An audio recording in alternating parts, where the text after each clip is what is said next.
Hi, I'm Eagle, um, ex-community psychiatric nurse. I'm now been medically retired due to physical health past 15 years. But prior to that, I was married twice. I split up with my first wife and suffered from reactive depression.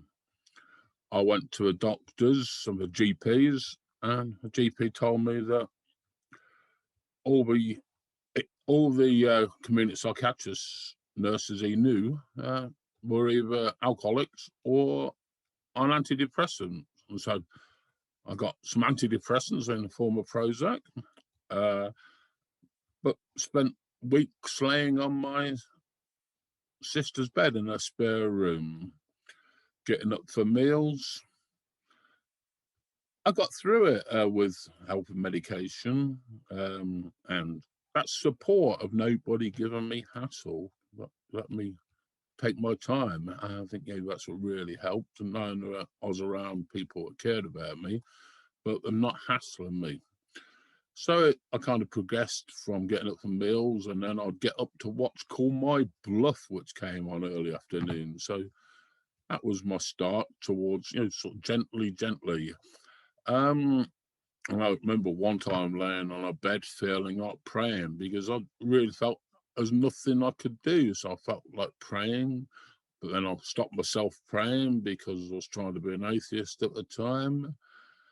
Um, so yeah, I got through within a few months with love, compassion, and Prozac. That was my history of reactive depression. Cheers.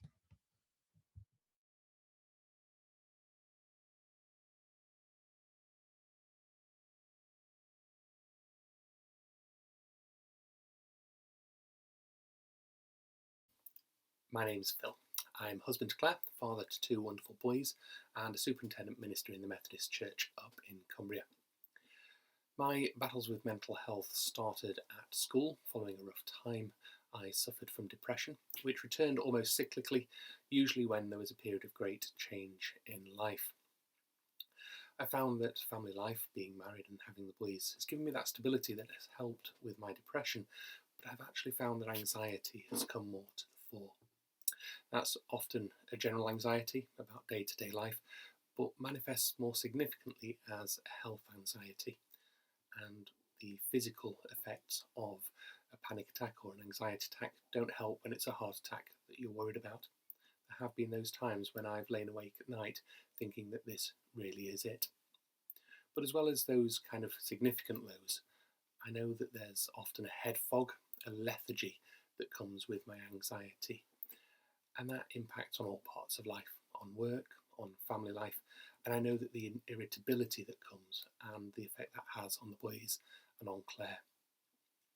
Thankfully, I've found that there's nothing that people say which really triggers me, but I do find that comparison, especially on social media and during lockdown, seeing the things that people are doing and thinking what I'm not doing. And that can have quite an impact. But by contrast, the things that people say do give me a boost. And often that's not aimed at my anxiety or mental health issues. People often don't know about it.